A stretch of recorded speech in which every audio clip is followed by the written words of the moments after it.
Happy hunting. Hunt me. I'm the hunted one. I'm hunting most things. That is handsome. You can hunt. Have you hunted me? You're being hunted. Welcome back to another top 10 for the 12th of October 2018. Had to think about what year it was then. Let's get into the top 10 for today. The first one is Carrington Power. Let me move this out of the way.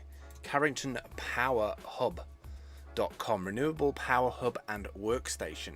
I really like the configuration of this, although it feels like it's more design rather than application. And what I mean by that is it has a bunch of features on it, which I really like, but it's very similar to what I wanted to build something similar to this, but not in this style. It seems to be a bit, I don't know, I have a feeling that this is built for a certain type of event, mainly for like a Wimbledon or like, I don't know, high society feel about it. I don't know why. It looks more like a carriage, which is obviously a design choice for a reason. Solar powered AGM technology, 120 volt power output, no toxic fumes or acoustic pollution, tabletop working surface, oak garnish body and steel chassis. Fits on most small SUVs and ADA compliant doors. I'm not sure what those are.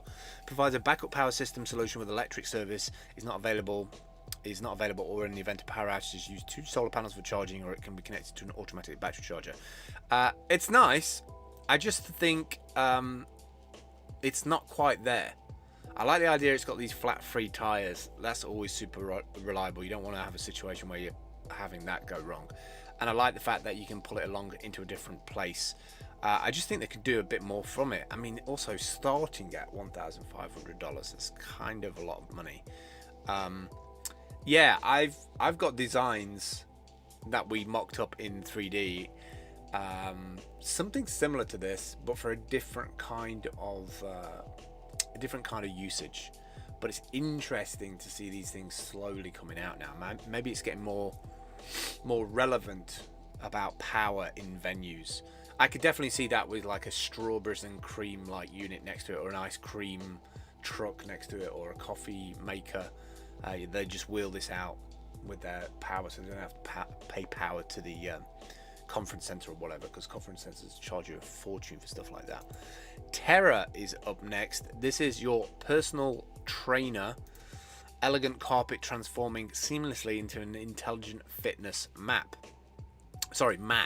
The challenge: how can we transform training equipment into compelling experiences? First of all, beautiful design. That's always a good thing. Beautiful design on the app. And then this mat has a number of sensors in the exercise mat, so that I presume they can work out if you're actually managing to hold the pose, for instance, in yoga, and then kind of ascertain where the issues are, where the problems are in terms of what you're doing. So it supports a bunch of stuff: yoga, Pilates, Taibo. Interesting. I think a lot of these technologies that are going to take off, these motion ones, the ones that can report back to us to see if we're progressing or not, or if we're like having an off day, they all feed into that kind of matrix of exercise, right? Just my only worry is at some point also life insurance is going to factor into some of this as well. Like, this last week your yoga has been terrible, therefore the price of your insurance has gone up by £5. Could happen. Order now. Doddle & Co. Better products for babies. Now, the reason why I brought this up is that one of our guidelines is specifically about innovative technology. And as a father, I know that one of the biggest things that used to frustrate me was when kids would totally just throw out their pacifier out of the pram just to do it, just to be able to be like, what reaction do I get? But also, I haven't seen my mum or dad for a while, so I'll throw this in front of me just so I can, instead of being pushed, I can like, oh yeah, there is a human there.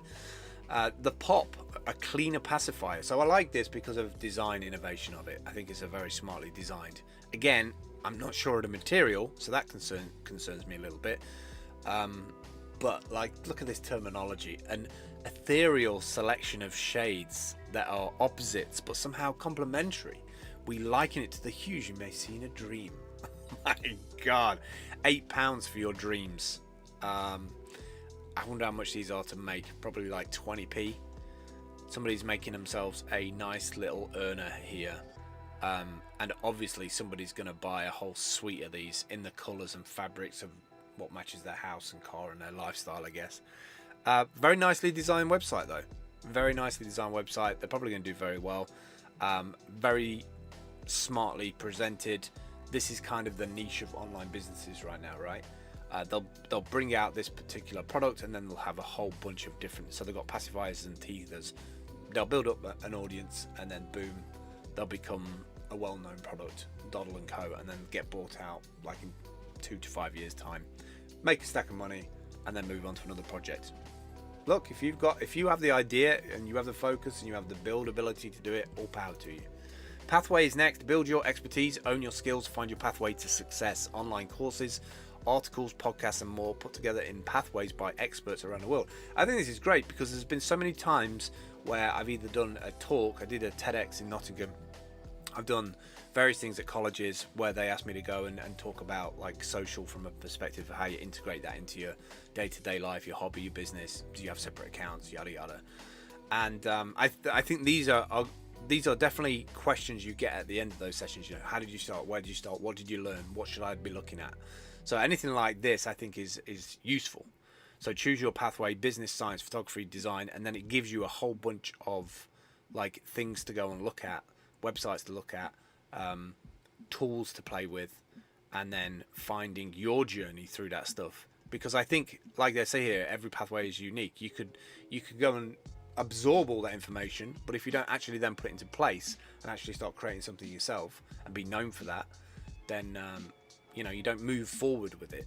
So this is kind of nice. I would definitely like to it says like become an expert. I'd like to become an expert on life. Can I give life tips? The X00 power belt is next. This scares me a little bit, I'll be honest. I wonder what happens if you punch the damn thing. Is it just this bit at the front that's the battery and the rest of it's just a normal belt? I don't know.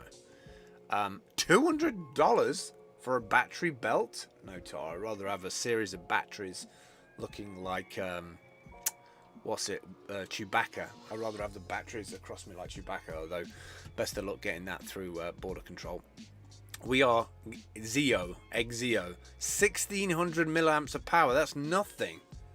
That's nothing. Just for the convenience of fashion and having a cable coming out of your belt making you look like some kind of like, nah man, this is a bad choice. But unfortunately people are going to buy it because of the idea of it not being a battery and something unique. Can I take it through airport security? Yes. Every effort has been made to conform with the safety parameters. It's clearly labelled with its power rating, which is significantly below the CAA's maximum. Yeah, that's great, but like you can charge what? Half a battery? Style over convenience, man. Graph-mented is next. Graph-mented. Stunning charts in AR. Show off your data like a sci-fi movie. Oh my god. Fashion over usefulness again. Although, I will say this. Anything that moves AR on is good in terms of moving it past where it is right now, which is just like a bit of a gimmick, right? Until we've got HD displays, I know there is some HD displays out there, but until we've got native HD displays in everything to do with AR, and it's all like self-contained in a unit, you don't have to sync to a phone or anything like that. Maybe it's got its own Wi-Fi in there, or Apple come out with one with a special chipset in there, using like their W technology. I think it's W1 or W2. I think they decided that Bluetooth was just too jacked up that they decided to make their own. I like the idea that there's a charts in the system because this kind of moves it on, right? It just moves that whole ecosystem on, because it definitely needs to progress and mature before it's going to be useful. I'm not going to stick a headset on if I'm not going to have a similar experience to what I have today in the 2D 3D world. Like, I don't want it to be frustrating. I know that's part of like early adoption of those things, but I want to see all this stuff like natively in there because we already have it elsewhere. And I don't know, being closeted inside of that thing, I don't know, there's something about it I don't like. Maybe if it's in glasses, like a head-up display that you can kind of tap to turn it on and off. Like Google Glass was really onto something, but it was a terrible implementation. It was just status over looking like a Borg. Last four today. Pad. Formerly Chronometer 2 is a more expansive version of the original Chronometer.sh that's included with Pi-hole. So Pi-hole is this DNS server that you can run on a Raspberry Pi. It's got really good analytics, looks beautiful. This is a piece of code to do with the display of it on the screen. If you have like the display hat on top of your Raspberry Pi, and it shows you a bunch of data. So it gives you the status, the stats, the network, the system, without having to shell into your box. You can see like if it's working, if everything's up and running. One of the things I will say about this is that this code can also size up and down dependent on what you're displaying it on. So imagine it as a piece of code for like displaying on screens, and so you can sort of map out from like 10 lines by 60 or like higher than that. So depending on what IPS screen you get, because a lot of these are actually really high definition now.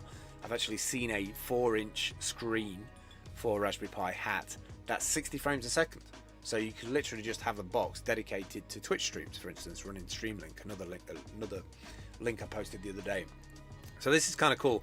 I'm sure you can reconfigure PAD to display whatever you want to display. So for instance, you could probably use this for CCTV cameras or like uploading things to the cloud, or things that you just need to have a status thing on. I can imagine PAD running on a screen in a van, like a digital nomad van, with all of the things that are active inside of the van, with this tracking it on the dashboard. Kind of cool. Next is Haveen. Haveen.io. Buy and sell digital assets. A fast, secure and easy digital asset exchange. Quickly buy or sell Bitcoin, Ethereum, Litecoin, Ripple and other digital assets. Get up and running in minutes. Create an account, place an order, receive payment. Why Haveen? Haveen, simplicity at its best. Speed and convenience. Haveen is secure. I like anything that simplifies it and makes the style of it look good. I think some of these exchanges can be overwhelming, and I have no desire to learn how to be a day trader. I just don't have that much alpha male in me. Rossbot 2.0 Pro is next. $3,000, but I will say, for the $3,000, out of all the little maker robots that I've seen, this thing looks legit. Like if you're going to get into anything to do with the open source robotics or anything like that, this looks like a bloody good platform to start it on. Advanced version of Rossbot 2. It is an autonomous open source robot running on Core 2 ROS controller with powerful Intel Atom processor. Uses a learning platform for robot operation system, as well as a base for a variety of robotic applications. It's got the controller on it, 4-wheel mobile platform, Orb Astra RGBD camera, which I think is that top camera. And then there's also the MPU 925 inertia sensor, so that's accelerometer and gyro inside it. That Rippler-DAR A3 laser scanner, I presume, is that middle one there, so that's like an environmental scanner, I presume. And then the VL53 locks time of flight distance sensor. I mean, this thing is legit, like ready to work, and it's got enough power on it as well, so I'm presuming this can go for like a couple of hours or so. Looks like you can use your Rossbot Pro offline. However, I would recommend connecting to the Hozarion cloud, as it gives access to a lot of additional functionality like remote management and firmware updates. Don't know, man. There's some really cool stuff that you can just package up. If you're like a teenager or going into your 20s, early 30s, looking into getting into robotics, buying something like this and learning the characteristics of how this works, how you interact with all of the elements on there, that laser and the camera sensors on the top, using some of the open source modules out there to do environmental scanning. I mean, literally, you could create your own little Tesla environment in terms of scanning everything that's going on around the area. You might end up building your own delivery service. I know in certain cities, I think Portland or Seattle's got quite a lot of these delivery robots that the establishments can kind of call, and they put the food in and it takes you to it. Like I've been surprised that those things don't get turned over or trashed or shot at or stolen, but they seem to work in certain places. I don't think they could work everywhere in the world. I think people have them reprogrammed with Kalashnikovs on the side of them, but that's just my opinion. Final one today, Juiced. Charge everyone's phone wirelessly. I like the design of this, and I really like the fact that these are separate units inside of a charging dock, and each one of them is a wireless charger. So I think if you are a brand advocate or you work regularly in the industry doing live streaming, for instance, and you're going from venue to venue to venue, constantly on the go, then you'll know what it's like to wake up every, before you go to bed every night, charge everything, like all the power units out. Having something like this, so that when people at the venue are, trying to take content or record interviews, that they can come over to you and grab a new power pack and just wirelessly have that underneath while they're watching the person on stream. Just keeps your whole team fluid, so that you've got nobody who didn't capture an interview because they didn't have any battery power, which sometimes that can be the reason or the excuse for not doing it. That's it for the top 10 today. Let me jump over here. I can't wait till I've got a little controller button to be able to do that. This is what the website looks like as of October 2018. All the hunts are on the right. Click through to appear on the left. Hit the white button, takes you through to the hunt. Fill out this form: title, sub-description, up to 1,000 characters of text. You can upload an image up to 5 meg for a GIF if you want to add a little bit of sparkle and animation to your hunt. And then put some tags in, hit publish, and it goes to Steam blockchain and also onto the Steam Hunt website, where it will be commented on and kind of upvoted on if people like your product. And if it gets verified and it comes in the top 100 or so, then you'll potentially get an upvote by the bidbot, which runs probably about an hour after midnight South Korean time, which is about 4 p.m. GMT. That's it for me today. I appreciate your time. I really hope you have a fantastic weekend. I'm about to get into some work this weekend. I'm pretty pumped. I've got some new coffee. I've got some granola and yogurt. The boy is set. Prepare the path of a steam. Smell of steam. Stumnassie, wat is een stumnassie? Stilmachine. Why shouldn't a guy let off a little steam? The steam.